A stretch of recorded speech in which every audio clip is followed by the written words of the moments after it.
lo subí al equipo, no corresponde que me escriba un correo al correo institucional, al que ustedes tienen, de tal forma que yo pueda resolver. Pero si no se comunican es difícil. Bien, chicos, la clase pasada yo dejé un trabajo, un taller uno, ¿cierto? Que se lo subí al, a la plataforma virtual. En este taller uno dijimos que iba a ser un trabajo que íbamos a hacer en parejas y tiene que ver con las bases curriculares para educación básica. ¿Hay alguien que ha tenido algún problema con respecto a este trabajo? ¿Preguntas, dudas?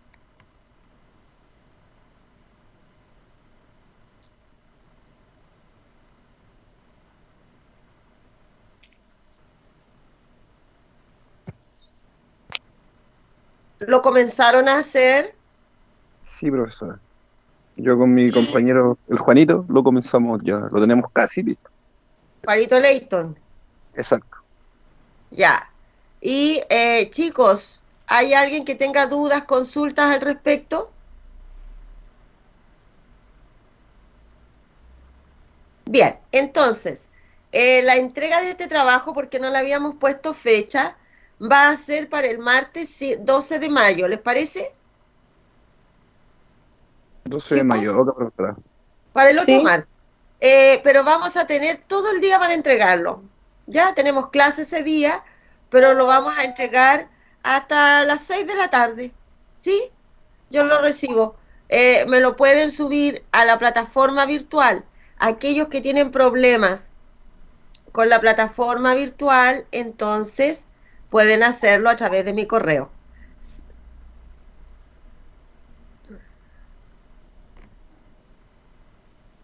No estoy grabando la clase. Voy a iniciar la grabación, chicos de la clase. ¿Ya? Entonces, estábamos hablando sobre el taller uno, que tiene que ver con aspectos curriculares. Y en ese caso, el taller uno, nosotros tenemos que entregarlo, dijimos, el martes 12. Aquí lo estoy mostrando nuevamente. El martes 12 tenemos que entregar el taller pedagógico uno. Entonces aquí le vamos a poner fecha de entrega, martes 12 de mayo hasta las 18 horas. ¿Estamos?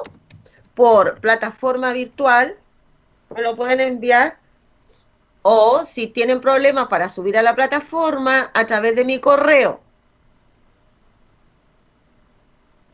Ya, profe, este trabajo, hija, yo tengo una duda. La fuente en formato APA, ¿verdad? perdón, ¿La fuente es en formato APA? claro, sí, usemos el Ah, ya. formato. La fuente sí, o Muchas sea, gracias. de dónde tú bajaste la información, todo eso, sí, en formato APA. Ya, profe, Acostumbrémonos muchas porque es lo que vamos a ocupar después en nuestras tesis de licenciatura, vamos a ocupar en los trabajos formales, en el trabajo final de práctica cuando usted esté en quinto. Entonces, yo creo que es la forma que debemos usar. ¿Ya? Entonces, estamos claros que el martes 12 entregamos, ¿sí? ¿Hay otra duda? ¿Alguien más tiene dudas sobre el trabajo del taller uno? O está clarito lo que hay que hacer? Parece que no hay dudas. Bien,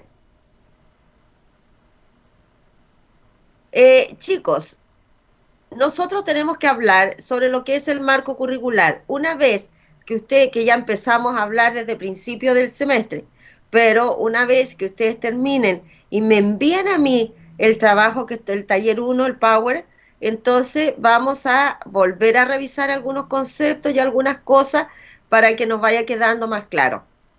Ahora, ¿cuál es la intención de esto?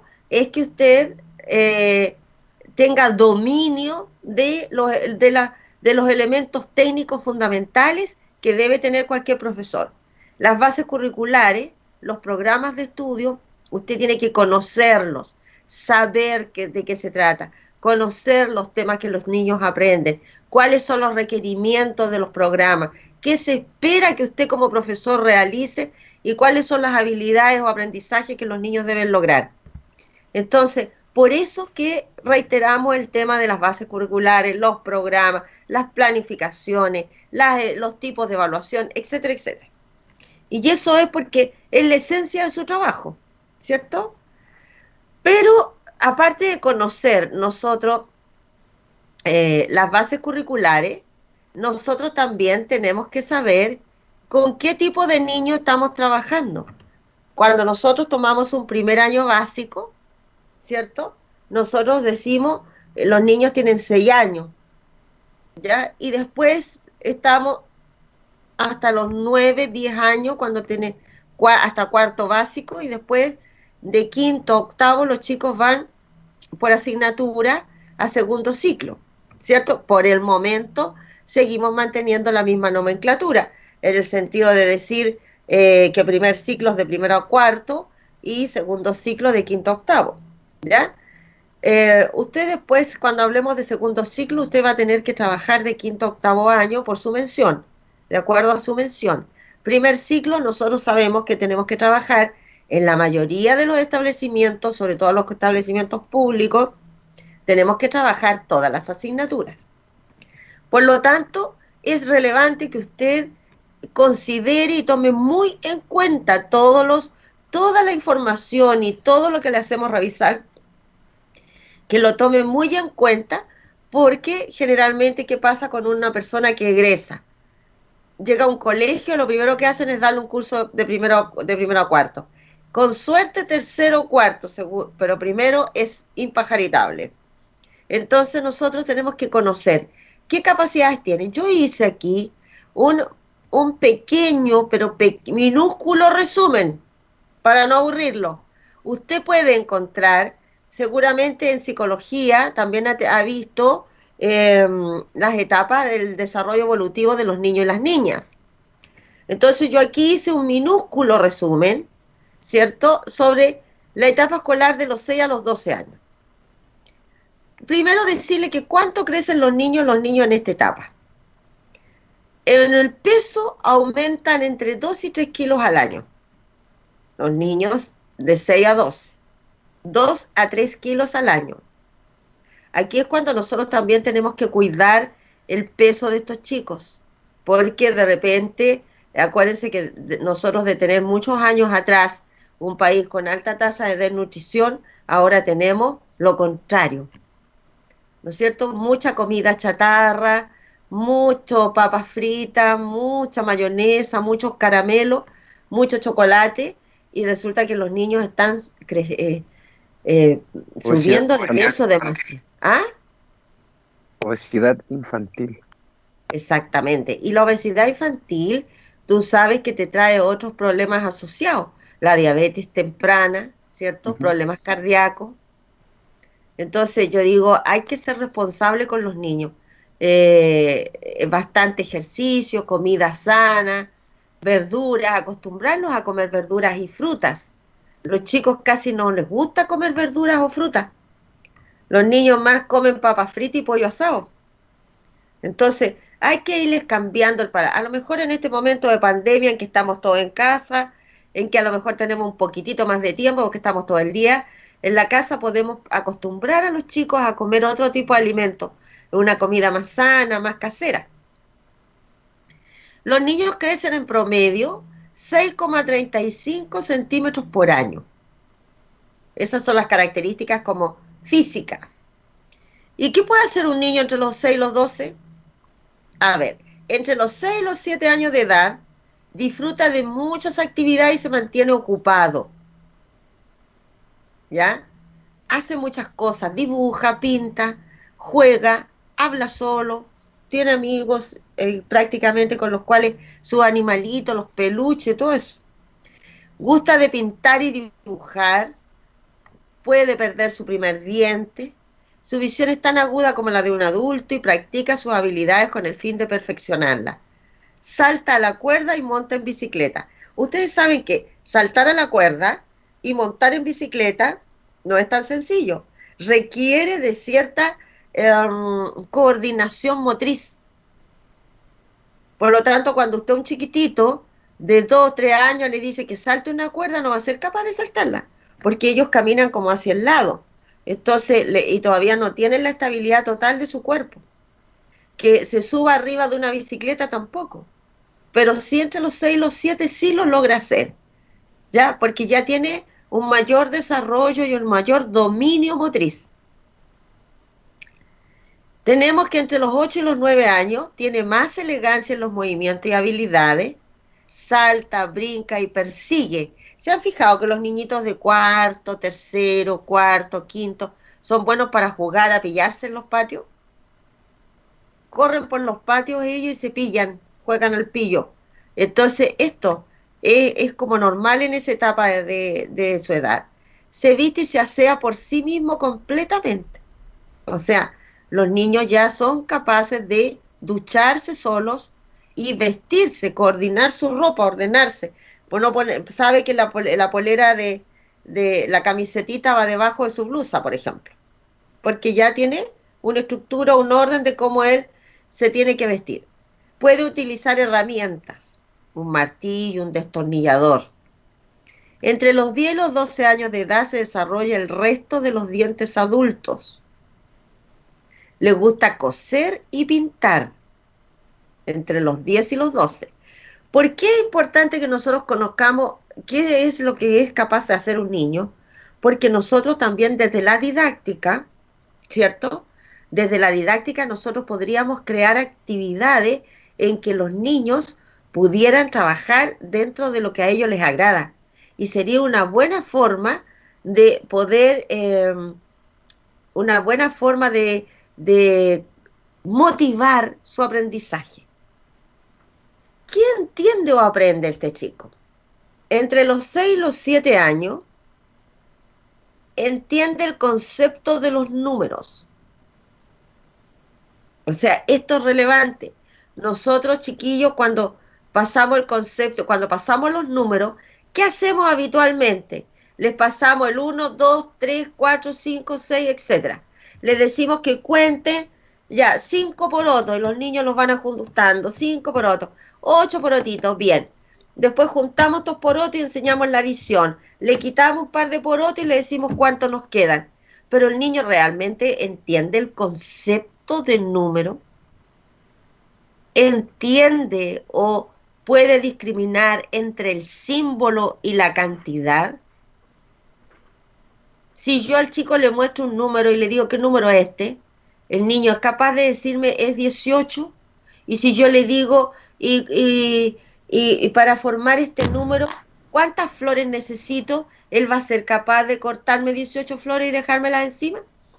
Entonces, nosotros, ¿qué pasa? Nosotros enseñamos a contar. Uno a veces escucha a los educadores y dice, los niños en kinder cuentan hasta el 100, pero cuentan, cuentan.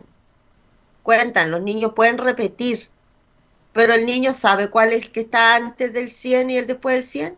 El niño sabe cuál es mayor, cuál es menor. El niño sabe el concepto de cero, lo que significa el cero. Entonces, el niño tiene que saber discriminar. El niño es capaz de ver un número y decirme, tía, ahí es el 48. No, porque ellos cuentan correlativamente. Y cuando usted le dice, ¿qué edad tienes tú? Ellos dicen, tengo 5. Y muestran 3 deditos. ¿Te fijas? Porque no han asociado la cantidad con el símbolo. Entonces, esto, el concepto de número, chiquillo, es fundamental para cuando los niños empiezan a aprender los números. Aprendérselos de memoria no, es un chiste. Es una gracia que hace un niño cuando van las visitas, la mamá le dice, cuéntele a la tía, sabe contar hasta 20 y tiene 4 años. Pero me sabe mostrar 5 peras. ¿ya? Entonces, esas cosas son las que nosotros tenemos que tener cuidado como profesores. Después, distingue el día de la noche. Claro, el niño por ciertas características puede decir, estamos de día porque tomo mi leche, porque me levanto, porque juego con mis amigos, porque almuerzo. Y en la noche me voy a acostar, ¿cierto? Duermo. Distingue la mano izquierda de la mano derecha. Ya sabe, se orienta, ¿no es cierto?, espacialmente en torno a su cuerpo. Recuerden que el eje en el que el niño está aprendiendo y cómo se está orientando espacialmente es su propio cuerpo. Las cosas están delante o detrás de él, están arriba o abajo de él, están a mano izquierda o a mano derecha de él. O sea, es en relación a mi cuerpo como yo me voy orientando. Estoy mirando para el lado oeste, estoy mirando para el lado este, pero en relación a mi cuerpo, a mi posición. ¿Te fijas? Entonces, los niños a esta etapa ya pueden hacerlo. Y es importante que los niños distingan lo que es izquierda, lo que es derecha, lo que es arriba, lo que es abajo, lo que es adelante, lo que es atrás, lo que es importantísimo, porque no solo es para que el niño pueda saber cuál es el número que está antes o después del 25, sino que también es para que el niño aprenda a leer y a escribir. La orientación espacial es una función básica que llamamos, ¿no es cierto?, como de prelectura y escritura, en que los niños tienen que ubicarse, orientarse espacialmente, tienen que desarrollar el tema de la visomotriz para poder coordinar el movimiento y poder escribir y leer. Entonces, todo va enganchado, todo va de la mano para que el niño aprenda. Puede copiar formas complejas como un rombo. A los chicos, si usted le dice que le haga un círculo cuando son chiquitos, a los 6 años o a los 5, los niños les cuesta. Sobre todo si no han disociado el movimiento, ¿cierto? La disociación de la muñeca, los dedos, la muñeca, el brazo, el codo.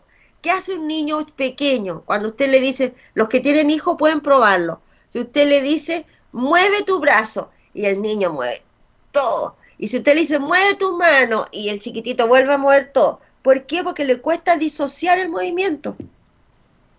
Y son ejemplos y actividades que nosotros como profesores debemos hacer desde los primeros años con los niños en educación física, en música, cuando les enseñamos danza, a través del arte. ¿Te fijas? Podemos desarrollar todas esas competencias. Puede decir la hora. Para los chicos ahora es más fácil porque los relojes algunos vienen como digitales y dicen 9:33. Antes era más complejo porque había que ver ese reloj, que teníamos que ver un cuarto para las 12, 12:15, era un poquito más complejo. De todos modos, los niños tienen que aprender a manejar eso, pero ahora los chicos pueden, pues, a través del celular, poder manejarse un poco más fácil. Puede comprender órdenes con 3 instrucciones separadas. Vas a ir donde la profesora Juanita. Le vas a decir, buenas tardes, profesora, permiso. Dice la tía Sonia si puede mandarle un papel lustre. Ahí tiene 3 órdenes. Vas a ir donde la tía Juanita, vas a decirle, permiso, tía Juanita, buenas tardes. Me mandó la tía Sonia a buscar un papel lustre. El niño ya es capaz de seguir esas 3 instrucciones y cumplirlas. ¿Te fijas?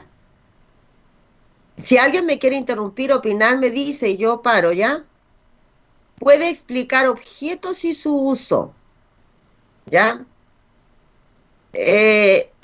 Tengo, por ejemplo, este pañuelo, este paquete de pañuelos desechables. Lo ocupo para toser, para estornudar, para sonarme la nariz, para secarme las manos, por ejemplo. ¿Ya? Está hecho en papeles de color blanco, o sea, puede explicar el objeto. Puede repetir 3 números al revés, ¿ya? Puede repetir 3 números al revés. Por ejemplo, 789, 987. Puede leer libros y o materiales apropiados para su edad. Acuérdense que los chiquititos, desde kinder, cuando empiezan con el tema de la, de la prelectura o preescritura, algunos salen leyendo desde kinder. Pero cuando empiezan con ese tema, los niños tienen libros a su alcance y ellos hacen como que leen. Entonces puede que esté al revés el libro, pero ellos creen que están leyendo. O se dejan llevar por las imágenes, por los impresos de los libros. Entonces, cuando los niños llegan a primero, ya han escuchado cuentos a nivel familiar, con la educadora en párvulos ya han hecho ejercicios de lectura, porque ella ha hecho lecturas compartidas, han narrado cuentos, han dramatizado algunos cuentos, entonces los niños ya vienen con ciertas, y en primer año los niños ya, los que saben leer, afianzan su lectura y los que no, aprenden. Por lo tanto, al término de primer año, el niño deberá ser capaz de leer su cuento completito. ¿Se fija? Entre los 8 y los 9 años de edad puede contar al revés, ¿cierto? Decir 100, 99, 98, 97, 96, etc. Conoce las fechas. Los niños ya se ubican en el calendario y saben que hoy día estamos a 5 de mayo y que hoy día es martes. Lee más y lo disfruta. Chicos, esto es muy importante, el hecho de que los niños puedan disfrutar. Anoche estaba leyendo algo sobre el tema de las funciones del lenguaje que plantea Holiday y realmente lo más importante de esas funciones del lenguaje, que él habla de la función interaccional, expresiva, cognitiva, bueno, cuando hablamos de las funciones, lo que más importante tiene que ver con el aprendizaje de los niños es que ellos tienen que sentir que, que esos tipos de texto están cumpliendo una función en la vida diaria. Si yo les hago a los niños escribir una carta, por ejemplo, que en cuarto básico era la típica aprendizaje de la escritura de la carta. Ya. Si el niño tiene que saber para qué me sirve escribir esa carta. Ahora sería un correo, un WhatsApp, ¿cierto? Si agregamos las redes modernas, actuales. Entonces, lo importante que es para el chico saber por qué lo hago, para qué me sirve. Si yo le digo, oye, leamos el diario, la prensa, tengo que decirle que eso me sirve para informarme, para saber lo que está pasando en la sociedad, lo que está pasando en el mundo. Pero si yo paso los tipos de texto y no le agrego, ¿no es cierto?, la funcionalidad, entonces al final distancio a los niños de las ganas de leer, porque en el fondo lo veo tan lejos de mí, porque lo estoy leyendo, no lo estoy disfrutando, sino que lo leo porque tengo que rendir la prueba, porque me van a poner una nota si me aprendí el poema de memoria, porque, qué sé yo. Pero lo que tengo que hacer es incorporar esa lectura. O sea, cuando yo aprendo a leer, puedo leer la boleta que me entrega el comerciante en la esquina con lo que yo compré, puedo leer el letrero de donde dice 3 kilos de papa por 1000 en la feria. O sea, acercar la lectura, el lenguaje, para que el niño lo disfrute dentro de un contexto con significado. Nosotros siempre, como profesores, cometemos el error de decir, vamos a hablar de los tipos de texto. Dramático, el poético, el narrativo, sobre literatura, pero nunca le decimos, chicos, esto cumple esta función. Y nosotros lo estamos manejando a diario, para que los niños disfruten y quieran leer, o sea, buscar la forma para que estos chicos se motiven y no que ocurra al revés, que cuando uno les dice a los chiquillos tienen que leer el cuento no sé cuánto o el libro no sé qué y dice, oh, y hay prueba de lectura. Entonces ahí vamos produciendo una distancia y vamos desencantando a los niños. Comprende las fracciones, entre los 8 y los 9, acuérdense que hablamos de fracciones, pero las fracciones nosotros las podemos ver no solo desde el ámbito, ¿no es cierto?, de decir un medio, entonces hacemos 2 cuadritos y pintamos uno, sino que nosotros las podemos ver en el diario vivir. O sea, yo compro un cuarto de azúcar, voy a comprar medio litro de aceite. ¿Cuántos medio litro de aceite? ¿Por qué no llevamos botellas, frascos y hacemos que los niños observen cómo se aplica en la vida real el tema de las fracciones? Denme un cuarto de queso. Lo estamos ocupando ahí, eso es una fracción. ¿Te fijas? Entonces, nosotros tenemos que me quedó media torta para mañana. ¿Cuánto es media torta? ¿Cierto? Es la mitad. Pero le decimos a los niños que es una fracción. Entonces, siempre lo hacemos todo, enseñamos todo como muy en abstracto. Entonces, los niños, cuando les logra decir, ¿y para qué aprendo esto? No lo encantamos con el tema, sino que ¿para qué me sirve? Cuando nosotros aprendemos en séptimo, octavo, el conjunto Z de ¿cómo se llama? Los números enteros. Era un desastre, ya, porque los chicos decían, pero esto de los números negativos y positivos, los negativos para el lado derecho, los positivos separados por el cero. Y cuando uno dice, pero ¿de qué me sirve que yo diga que es menos uno? ¿Cuál es la aplicabilidad que tiene en la vida diaria eso? Le hemos dicho a los chiquillos que nosotros tenemos el conjunto cero en el refrigerador de nuestra casa, el conjunto Z en el refrigerador de nuestra casa, que cuando se mete a la nevera, él está, ahí tiene un conjunto cero perfecto, que cuando bajan las temperaturas en el invierno, en Curicó tenemos menos 3 grados. Y al pasar el día en la tarde ya podemos tener 8 grados. Pasamos de los negativos a los positivos. Pero nosotros no acercamos, nosotros no familiarizamos al niño con eso. Por lo tanto, él lo ve, ¿para qué aprendo esto? ¿Por qué tengo que aprenderlo? ¿De qué me sirve para la vida diaria? Entonces, tenemos que ver la aplicabilidad. El otro día leí un meme, chicos, que decía, había una foto antigua donde los niños estaban formados en el patio y iban todos tomando distancia, uno de otro. Bueno, se ponían la manito en el hombro e iban tomando distancia para ordenar la fila. Y ahí decía, pensar que lo que más me ha servido de la escuela básica es haber aprendido a tomar distancia por el tema de la pandemia.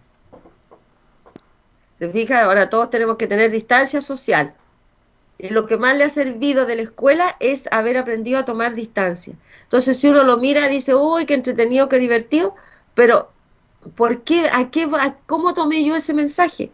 En el fondo, nosotros tenemos que entregar el aprendizaje a los niños, pero diciéndole, acercándoselo a lo cotidiano, de tal forma que él sienta que lo que está aprendiendo le sirve, le es útil, que lo va a aplicar, que lo usa, a lo mejor sin darse cuenta. Es una forma de ir encantando a los estudiantes para que aprendan. Puede nombrar los meses y los días de la semana en orden. Disfruta coleccionando objetos. ¿Se han fijado que a los chicos les gusta? Algunos coleccionan, bueno, en el tiempo de esto de las estampillitas, cuando salen, cuando hay mundiales y todo eso, los chicos, los varones coleccionan estas estampillitas que pegan en un librito. Bueno, van a coleccionar. Las niñas les gusta coleccionar estos stickers, por decir algo. Entonces, tienen esa habilidad. Entre los 10 y los 12 años de edad escriben historias. Particularmente las chicas tienen diarios de vida. Entonces escriben historias. Les gusta escribir cartas. Cuando uno, por ejemplo, ustedes mismos se han dado cuenta que cuando van a hacer práctica a las escuelas, las niñas y los niños le escriben a uno pequeños mensajes no sé, un corazoncito y te dicen, te quiero mucho tía o tío, qué sé yo. Entonces, les gusta escribir mensajes. Leen bien. Fíjense bien, chicos, en esto. Entre los 10 y los 12 años de edad, leen bien. O sea, cuando usted me dice que ha llegado un quinto año y los niños no, hay varios niños que no leen, o sea, esta cosa a mí se me viene abajo, esto que estoy marcando. Porque aquí nosotros estamos diciendo que los niños leen bien. O sea, ya debe tener de más una lectura fluida. Debió haber logrado aprender a leer en primero básico. Si es que no traía algo ya aprendido desde kinder, ¿ya? En primer año básico el chiquitito ya debiera haber aprendido a leer. No podemos llegar a quinto, cuarto, sexto que los niños no lean. O sea, ahí tenemos que cuestionar nuestro trabajo. Algo no hicimos bien. Por algo ese niño no lee. No podemos seguirlo avanzándolo en niveles y no preocuparme de que él aprenda. Acuérdense que también el tema de la lectura y la escritura es súper importante para nuestra autoestima. Entonces, es necesario que nosotros alcancemos objetivos. ¿Cómo se relaciona con los demás? Es decir, desde el punto de vista social. Entre los 6 y los 7 años el niño colabora y comparte. Podemos hacer trabajo en grupo, ¿cierto? Podemos dividiendo las tareas. Nosotros podemos hacer trabajo colaborativo con los niños. Hace trampa si tiene la oportunidad, ¿cierto? Cuando los niños juegan, supongamos que un día hacemos juegos de mesa, porque nos interesa que los niños aprendan algo de eso. Entonces, ellos hacen, si tienen la oportunidad, hacen trampa. Sienten celo de sus hermanos y de los demás, entre los 6 y los 7 años, ¿cierto? Sienten celo de sus hermanos y de los demás. Es decir, ellos quieren el afecto para ellos nomás, en forma particular. Les cuesta compartir el cariño de la familia con los hermanos, con los demás miembros. Gusta de copiar a los adultos. Es decir, en esta edad, los niños generalmente tratan de imitar la forma de vestir. En el caso de las niñas, si la mamá usa un labial rosa, ella quiere aplicárselo también. Si la mamá se pone un pantalón angosto, ella también quiere.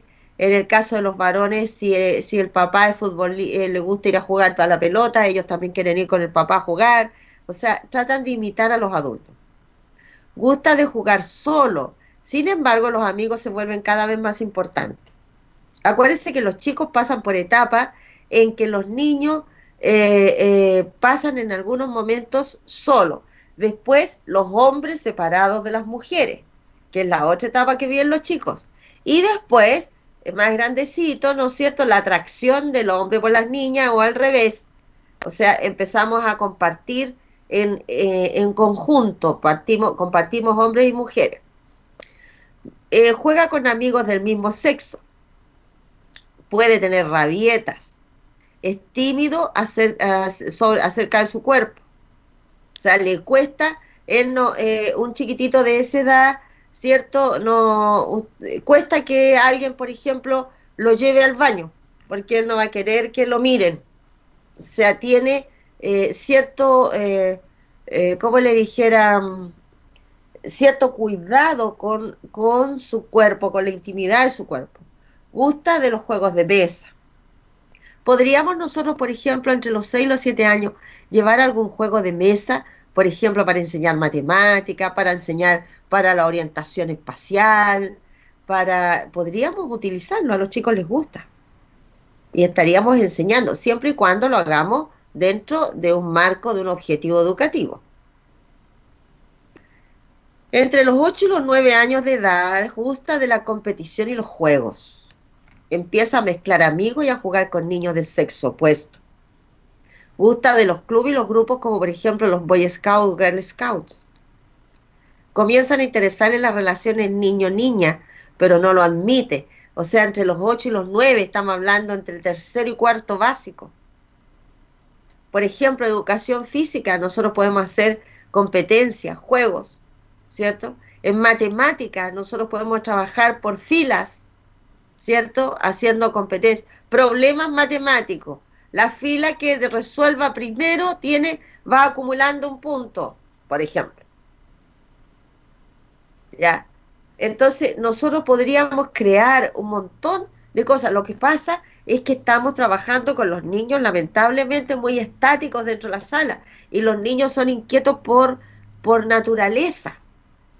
Entonces, nosotros tenemos que intentar que los chicos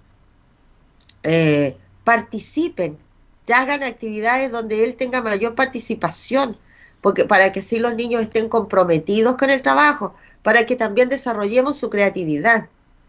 En este minuto están recibiendo, o generalmente en el aula, ¿qué hacemos? Intentar que los niños estén sentados y callados. Y a veces hay tantos niños en una sala que ni siquiera se pueden mover, ni siquiera poner en grupo o no se ponen a trabajar en grupo porque la profesora dice que se desordenan.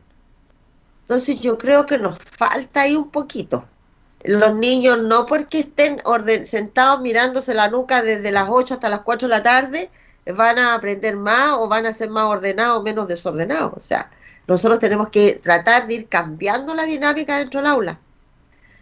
Entre los 10 y los 12 años de edad da mucha importancia a las amistades, puede tener un mejor amigo, estamos hablando quinto, sexto, aumenta el interés en el sexo opuesto, quiere y respeta a sus padres y le gusta hablar con la gente. ¿Y cómo fomentamos la capacidad social? A ver, ¿qué podemos hacer nosotros? Establecer y proporcionar pautas, expectativas y límites adecuados y póngalos en práctica de manera consistente mediante el uso de las consecuencias adecuadas. O sea, aquí está lo que es necesario para todos los niños y las niñas, el rayadito de cancha que decimos nosotros. ¿Ya? Nosotros no podemos dejar que la gente funcione a libre albedrío, porque si no tendríamos 40 opiniones y formas y estilos de hacer distintos. Lo que nosotros tenemos que hacer como profesores es proporcionar los medios para que todos puedan trabajar, pero quienes llevan la pauta de lo que tienen que hacer somos los profes. Yo no les puedo decir hoy día, ¿cómo quieren aprender niños ustedes a sumar? ¿Se fija? Porque tendría algunos que me dirían, profesora, yo quiero ir a la plaza, porque a contar flores. Profesora, yo quiero ir al supermercado, porque ahí, o sea, tendría que tener como 40 personas para que pudiera acompañar a cada niño dentro de lo que quiera hacer. Tenemos que generar actividades de aula en que nosotros podamos dar la oportunidad para que se aprenda de distintas formas el mismo contenido. Pero sí tenemos que tener ciertas normas de trabajo. No podemos dejar que los niños hagan y deshagan dentro de la sala, porque nosotros tenemos que generar los espacios de aprendizaje. Por ahí hace tiempo atrás leía que en una de estas pruebas CIMSE decía que los estudiantes que tienen mayor disciplina en el trabajo tienen mejores resultados académicos. No se trata de esto que tener mayor disciplina, que yo voy a estar todo el día como estatua en el banco. Se trata de que estamos en el aula y trabajamos en grupo, nos movemos, vamos a buscar información, opinamos, nos respetamos el turno de palabra, etcétera, ¿cierto? Pero estamos trabajando, estamos aprendiendo. No es un desorden porque no tengo nada que hacer, sino que es una inquietud, llamémoslo inquietud propia, de cuando los niños están en el aula trabajando, ¿no es cierto? Y están aprendiendo. Ejemplifique el comportamiento apropiado, ¿ya? O sea, nosotros tenemos que decir cuáles son las normas de trabajo y cómo debemos respetarnos dentro del aula y cómo vamos a funcionar y qué sería adecuado. Es decir, vamos a trabajar en equipo, cada equipo va a tener una persona que va a representar al grupo, por esta vez uno que toma apunte y el otro que va a buscar los materiales, por ejemplo. ¿Ya? Entonces, en la medida que cada uno cumpla su rol, entonces vamos a tener un buen trabajo de equipo. Para la próxima clase, a lo mejor Juanito van rotando las responsabilidades. Elógielo cuando coopere y cuando alcanza cualquier logro personal. Esto es importante, chicos, ¿ya? De cuando los niños están trabajando correctamente, destacarlo. ¿Qué hacemos nosotros generalmente, incluso en la vida personal? El error es lo primero que ponemos en relieve y lo que se hace bien pasa sin darnos cuenta. Entonces hay que destacar, hay que a los niños decirles, mira, lo hicieron bien, estos equipos trabajaron perfecto, este chico les faltó esto, pero la próxima vez lo van a hacer maravilloso. O sea, tenemos que nosotros destacar el buen trabajo, porque no solo ensalzar el error. Cuando hacen desorden, el reto es para todo y ahí lo vemos, pero cuando trabajan bien lo vemos. Ayúdelo a elegir actividades que sean adecuadas para sus capacidades. Siempre nosotros tenemos que dar actividades que los niños puedan comenzar a responder. Luego podemos hacérselas un poquito más complejas. Pero sí tienen que ser actividades que los niños se sientan capacitados para motivar la continuidad de esa actividad. Después cuando los niños ya se motivan y se dan cuenta que pueden hacer A, B, entonces C es un poco más complejo y D más complejo. Porque si yo parto por lo difícil, los niños se frustran. Y cuando ya miro y digo, no sé, ¿cómo lo hago? No se me ocurre, quiere decir que ya perdí el encanto. Entonces siempre tengo que dar actividades, iniciar con actividades que los niños sean capaces de hacer rápidamente o fácilmente para que después vamos haciéndolo un poquito más complejo y ellos se vayan comprometiendo con la actividad. Anímalo a conversar y a ser sincero acerca de sus sentimientos. De repente nos cuesta aflorar esto, pero es bueno que los niños conversen, que los niños hablen, que los niños cuenten, que se sientan escuchados. Y por supuesto que de esto se requiere que los compañeros también escuchen, que aprendan a respetar la historia del otro. Estimule la lectura y lea con él. La lectura, esto cuando nosotros hacemos selección de texto, es muy importante, ¿no es cierto?, que la selección sea acorde al gusto de los niños y no del profesor. O sea, de repente tendríamos que decir, niños, ¿qué libro quieren leer? ¿Qué les gustaría leer? ¿O cuál es su libro regalón para que lo lean y nos cuenten aquí en la sala? ¿Te fijas? ¿Cómo podríamos dramatizar lo que tú estás leyendo?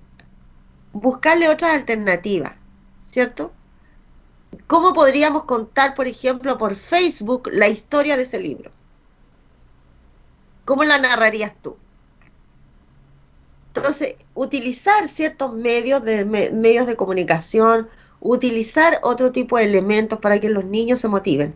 Anímelos a desarrollar pasatiempo y participar de actividades, los hobbies que llamamos nosotros, ¿cierto? Y por último, decimos que hay que fomentar la actividad física, fomentar la autodisciplina, confíen que sigue las reglas establecidas.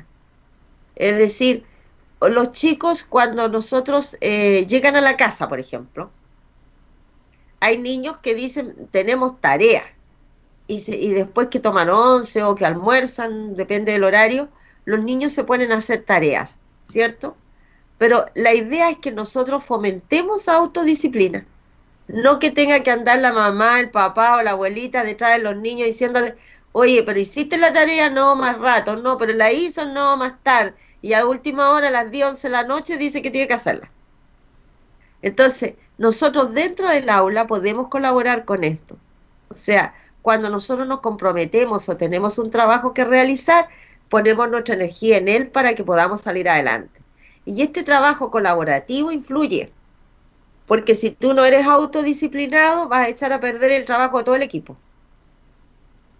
Entonces, esas cosas nosotros tenemos que fomentarlas dentro del aula.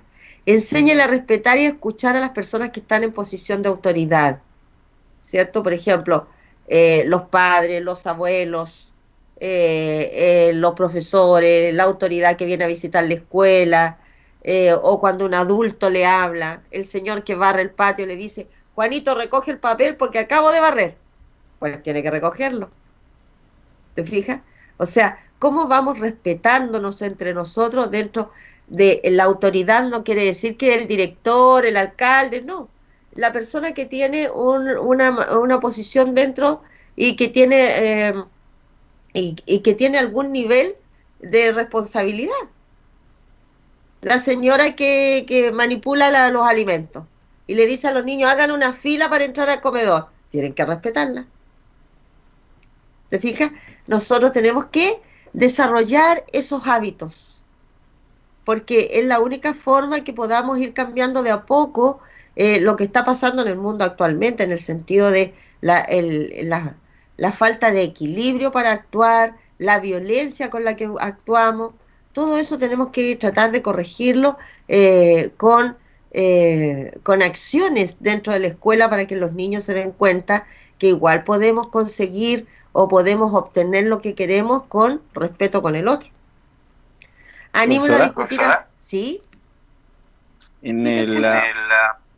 en la práctica que yo hice el año pasado, Ajá. en la profesora con la cual yo tuve que seguir, ¿Mm? ella, lo que usted estaba hablando recién, ella a principio de año con el curso tenían un acuerdo de convivencia para la sala y siempre trataban acerca de cuando habían problemas de disciplina o de orden o de no acatar las mismas instrucciones para las actividades que tenían que realizar, la profesora siempre les recordaba el acuerdo inicial que ellos habían hecho de convivencia en la sala. Y asimismo tenían otro como mural dentro de la sala. ¿Ya? En uno estaba el acuerdo de la sala, donde estaban las normas, las reglas, el respetar el hecho de cuando uno tiene la palabra, levantar la ¿Mm? mano para pedir una intervención, así un par de normas más. Pero también en la parte contraria tenían un acuerdo de convivencia en la casa y después los volvían a dividir y era como un acuerdo de convivencia en la sociedad. Claro. Y así lo presentaba la profesora. Eso es muy interesante, Juan Pablo, porque en el fondo, cuando los niños han tenido o tienen violencia en el hogar, tienden a comportarse de la misma manera en el curso. Y que eso no lo corriges a tiempo, cuando tienen parejas, tenemos el tema, por ¿No? ejemplo, de los femicidios. Un potencial agresor. Exactamente. ¿Te fijas? Y en las chicas igual, la chica es menos, pero se da también.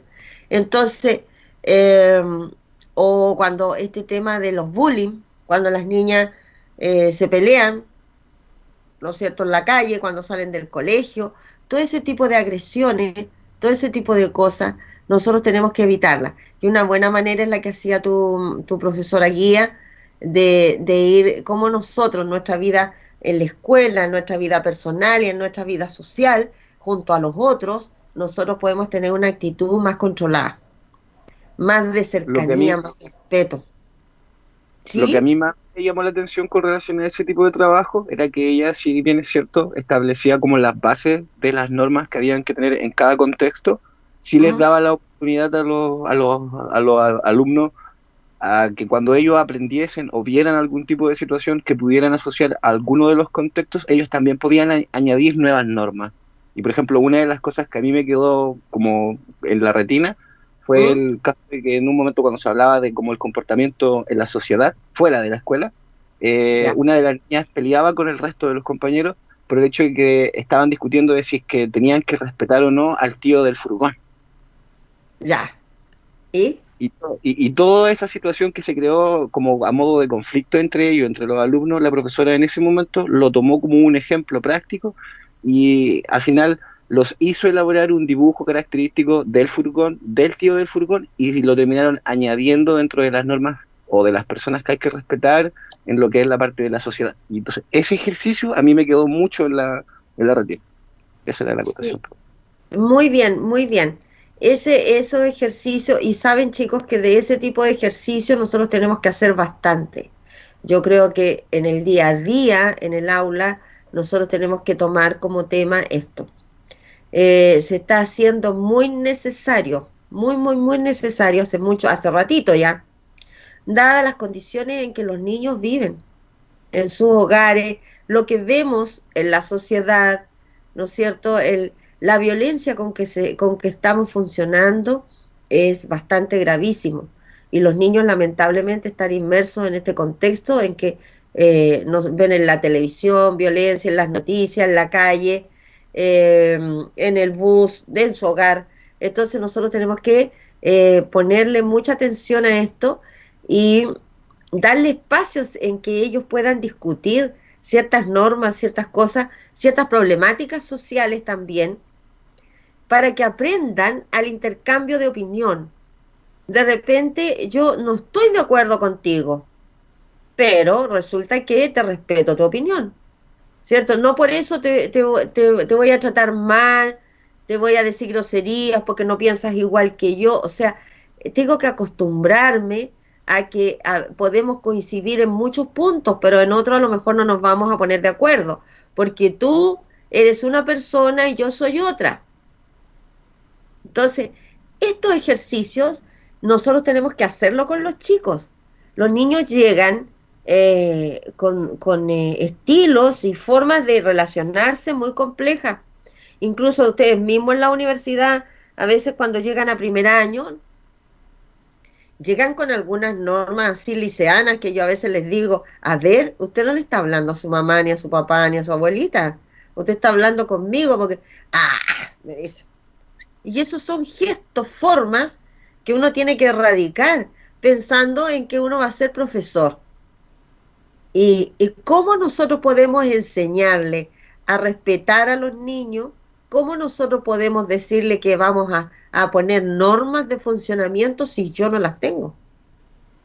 O sea, ojo con esto, porque recuerde que lo queramos o no, aunque parezca antiguo lo que le voy a decir, nosotros somos un modelo para nuestros estudiantes, estamos parados frente a ellos todo un día y ellos nos están viendo, nos están mirando, ¿cierto? Si vamos limpios, si vamos sucios, si vamos ordenados, cómo hablamos, qué palabras utilizamos, cómo reaccionamos frente a una situación en el aula.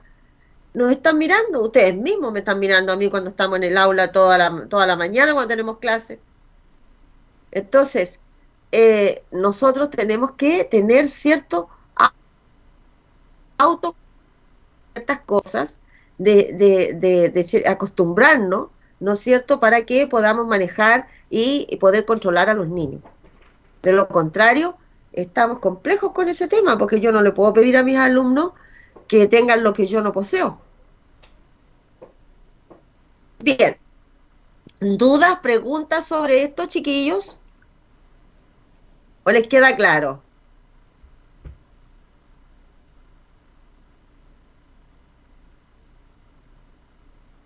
¿Estamos claros? Sí. Ya. ¿Alguna duda, alguna pregunta, chicos?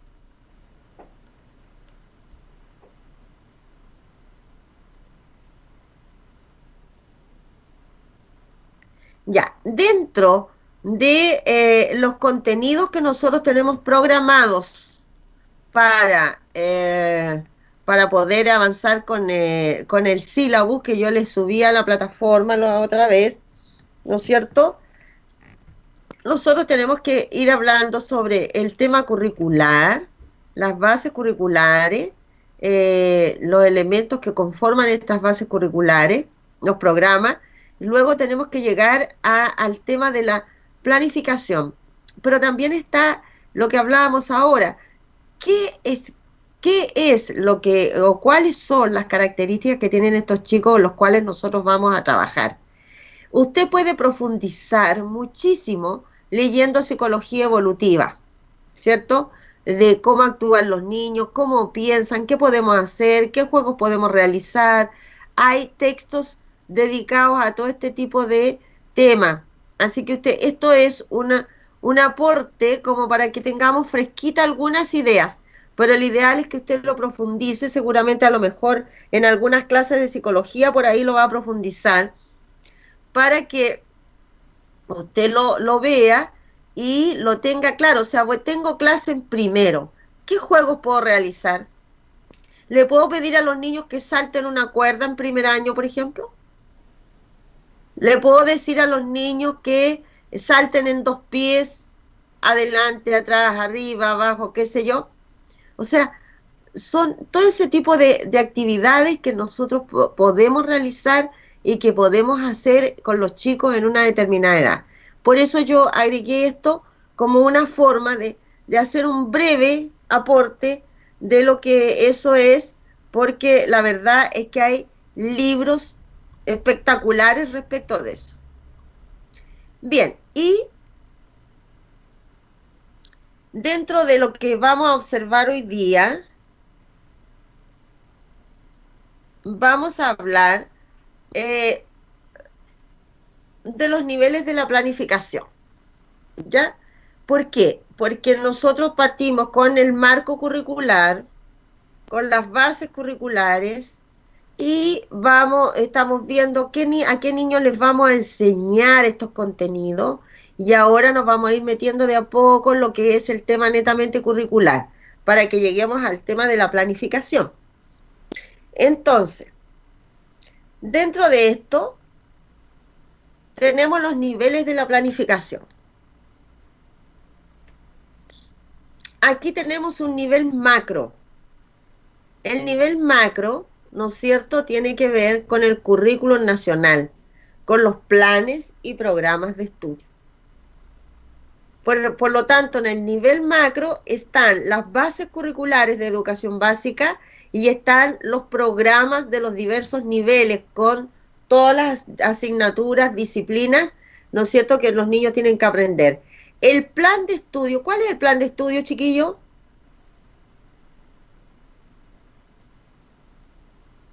¿A qué llamamos plan de estudio?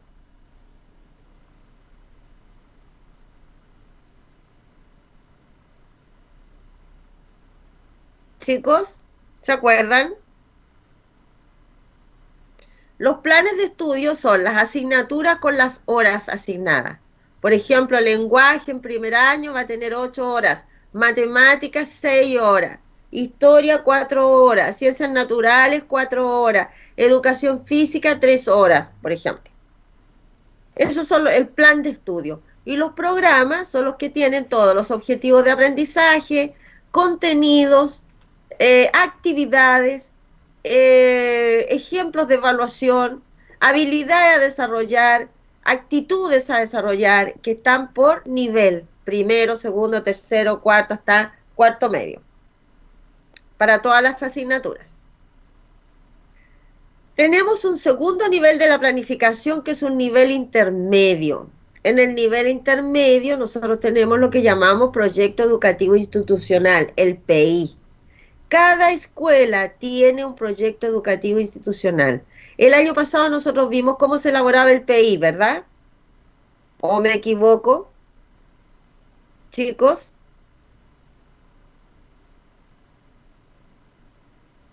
Sí, hablamos acerca del PEI el año pasado, profesor. ¿Cierto? Y dijimos cómo se elaboraba, cuáles eran los ámbitos de la gestión, hablamos del ámbito comunitario, curricular, La organizativo, visión, operativo. ¿Ah? la visión y la misión que tenía también la institución, el establecimiento como tal. Sí, sí, sí, muy bien. Entonces, ese es el nivel intermedio, porque cada escuela debe tener su proyecto educativo institucional, ¿ya? Y después tenemos una planificación de nivel micro. Esta planificación es la planificación de aula, que tenemos un plan general o POA, que el POA o el PAO, que se llama, el Plan Anual Operativo o Plan Operativo Anual, POA, que cada profesor debe realizar a comienzos de año dentro del aula. ¿Se han fijado que los profesores realizan un diagnóstico de los aprendizajes a principio de año? Los profesores realizan, ¿cierto?, el diagnóstico, después se realizan mediciones de los alumnos, que también lo vimos el año pasado, el tema de los diagnósticos, ¿lo vimos, chicos?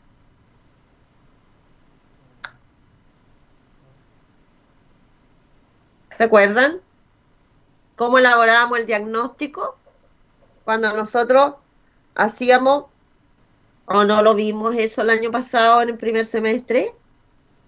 ¿Cómo elaborarlo específicamente? No, según recuerdo, pero sí el hecho de la importancia que tenía para poder saber el nivel que llevaba cada alumno y poder partir como con una base.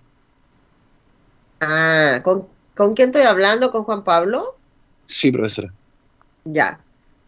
Gracias, Juan Pablo. Entonces a lo mejor vamos a tener que echarle una miradita la próxima semana, la próxima clase, para ir bajando este tema de los proyectos educativos hasta llegar a la planificación de aula.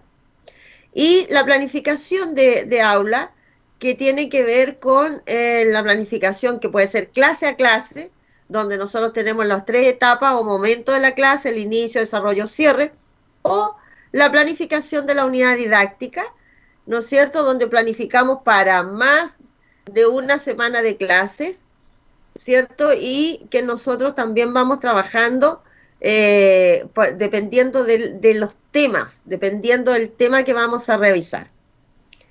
Dentro del plan general, en el aula, nosotros tenemos que hacer este diagnóstico y también hacer algunas mediciones a los niños y las niñas para ver cómo está su relación peso-estatura, si tienen enfermedades o no, para prevenir cualquier problema de salud o algo que pueda ocurrir dentro del aula o en la clase. En las características de los padres, de los hogares, y sobre eso yo elaboro un informe que se llama el Plan Operativo Anual, donde pongo acciones que voy a realizar para mis alumnos desde el punto de vista pedagógico, acciones que voy a realizar con los padres de acuerdo a la realidad que tienen, y acciones en las cuales voy a participar con la escuela, ¿ya? Para que, por ejemplo, desfile, no sé, pues a lo mejor algún evento masivo, diferentes actos de diferentes actividades, etcétera. ¿Te fijas? Entonces, a eso le llamamos el Plan Operativo Anual o PAO, Plan Anual Operativo, ¿sí? Por lo tanto, nosotros desde que partimos ahora mirando las bases curriculares y los programas de estudio, pasamos al nivel de la escuela, donde tenemos el proyecto educativo institucional, y luego tenemos la planificación de aula, que comprende 2 cosas, que es el plan operativo anual y la planificación de la clase a clase o de la unidad didáctica. Con esto nosotros nos estamos integrando, ¿no es cierto?, a lo que es el currículum en el aula. De a poquito hemos ido bajando, hasta llegar al aula, que es lo que nosotros vamos a ver. De todos modos, para la próxima clase vamos a echar una miradita así para recordar sobre la planificación del nivel intermedio y del nivel micro, porque me interesa que tengamos claro esto para poder que usted se conecte también y vaya entendiendo cómo se va trabajando, porque de repente miramos el marco curricular nacional, lo miramos por un lado, el PI como que se mira por otro, y lo que hace el profesor dentro del aula tiene otro sentido. No, va todo de la mano, va todo, del nivel macro al nivel micro. El proyecto educativo institucional también refleja el tema curricular, es decir, qué aspiro para mi escuela y para mis estudiantes desde el punto de vista curricular. Cuando yo estoy creando un grupo folclórico, estoy creando un grupo de gimnastas, cuando yo estoy haciendo actividades con la familia dentro de la escuela, estoy mejorando los aprendizajes de los niños. Y eso está plasmado en el proyecto educativo institucional. No es al azar, porque yo primero hice un diagnóstico del contexto. Por lo tanto, tengo claro lo que los niños necesitan. Si, por ejemplo, en ese contexto hay muchos problemas sociales, de alcoholismo, de drogas, qué sé yo, ¿qué voy a hacer? Y yo determino que es bastante poderoso el problema dentro de la comunidad. ¿Qué voy a crear? Actividades, por ejemplo, deportivas, para niños y niños, para que estén en otra. ¿Por qué? Actividades de folclórica, actividades que requieren, ¿no es cierto?, disciplina. Los grandes deportistas nacionales e internacionales no son porque nacieron con esas condiciones. Obviamente que tienen condiciones innatas, pero si ellos no la mantienen de manera disciplinada en cuanto a lo que es el alimento, la alimentación, el descanso, la práctica, dejan de ser importantes. Entonces, por eso que tiene relevancia el proyecto educativo institucional. y que lo deben conocer todos los padres cuando van a matricular a su niño. O sea, no es un instrumento que nosotros tengamos, ¿no es cierto?, escondido a 7 llaves en un mueble. Ese instrumento tiene que ser socializado. Y de ahí se desprende las actividades de aula. ¿Te fijas? Entonces, todo está enlazado, todo tiene sentido, pero hay que mirarlo desde el nivel macro al nivel micro. Bien, chicos, preguntas.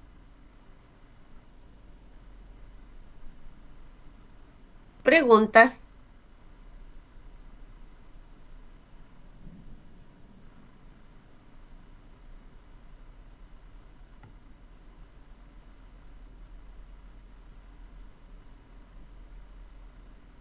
¿No hay consultas? Bien, entonces, recapitulamos. La próxima semana voy a retomar un poquito este tema, pero vamos a partir ya con el tema de la planificación. Y con los tipos de planificación vamos a ir dando todos los insumos para que usted vaya teniendo las herramientas para cuando le corresponda planificar. Y acuérdese que prácticamente casi a fines de este semestre le va a corresponder hacer planificaciones. Entonces, con el apoyo de sus profesores tutores y el mío, vamos a ir aprendiendo los tipos de planificación que existen. Y ahí quiero yo hacer hincapié en varios modelos para que usted los conozca y pueda, ¿no es cierto?, cuando vaya a un colegio y le digan aquí, nosotros trabajamos con el modelo T. Acá nosotros hacemos el DUA, el Diseño Universal de Aprendizaje. Aquí nosotros trabajamos con un modelo sencillo de clase a clase. Acá nosotros hacemos unidades didácticas. O sea, usted tiene que conocer todo eso porque son parte de sus herramientas de trabajo. Bien, chicos, la próxima semana entonces, hasta las 18 horas, mandamos el trabajo del taller 1 y, y nos vemos, si Dios quiere, el martes próximo por este mismo medio. Los pincho yo a las 9 para que nos juntemos a la clase. Aquellos estudiantes que tengan alguna dificultad para conectarse, pero que no les haya llegado la invitación cuando hice este grupo, o que tengan problemas, por favor, escríbanme a mi correo de la universidad para yo poder saber qué está pasando y cómo podemos mejorar eso. ¿Ya? La intención y la disposición está.